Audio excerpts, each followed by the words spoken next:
Okay, injectors, I'm going to talk to you specifically. We're talking about comprehensive management and why that matters. Remember, it doesn't matter for revenues. That's a side opportunity and just a cherry on top. It matters for comprehensive, aesthetically pleasing results, and this picture illustrates it perfectly.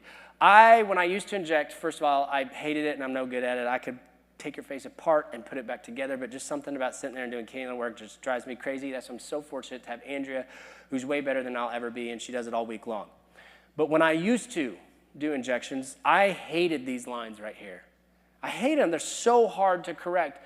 And I ended up turning you into Bart Simpson trying to correct them. Do you know what I'm talking about? Looked like some weird monkey because I was just like used so much to this tiny little line trying to get that effaced or trying to get that to total correction. I ended up putting like 12 cc's of filler in that area.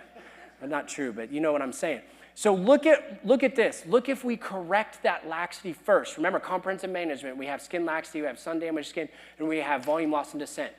So if we correct laxity first, picture left to picture right, look how much, so this was 4 formas to go from picture left to picture right, look how much less volume it takes to get her to full correction. Okay, I'll say that again.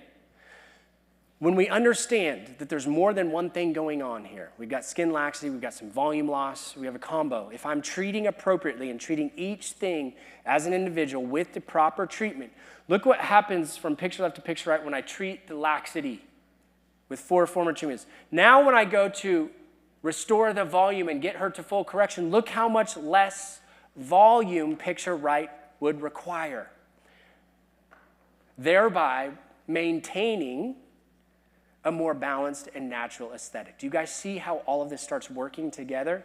It'd be very easy just to go after this with filler, right? But she's got more than one problem with a little bit of laxity. You can Morpheus this once, probably, maybe twice, and do the same thing.